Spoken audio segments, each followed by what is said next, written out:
ஒரு கிங்ஸ் ஒன்று கொடுப்பா.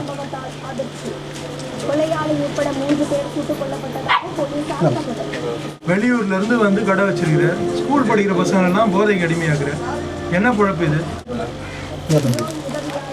பிளாஸ்டிக் கடைனால 5 ரூபா, குடி உடலுக்கு வீட்டுக்கு நாட்டுக்கு உயிருக்கு கேடுன்றான், நீ 250 ரூபா. உன்னை விற்கிறவன்லாம் நல்லா இருக்கிறான், ஆனால் வாங்குறனா தான் எங்கே போனாலும் பிரச்சனை.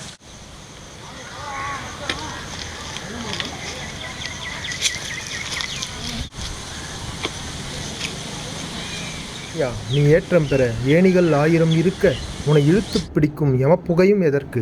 கண்ணீரில் நீ படிக்க கல் சுமக்கும் தாயிருக்க, மது கல் புகை என நீ மடிய ஆவதென்ன? எதை இழந்தாய் என உணரும் முன்னே உன் இலக்கும் கலங்கி போகும், உயிர் இதயம் நொறுங்கி போகும். விஷமதனை விடுத்து நீயும் துணிவுடனே எழுந்து நின்றால் உன்னிழலால் உலகை ஆள்வாய், நாளைய தலைவனின் சரித்திரமா.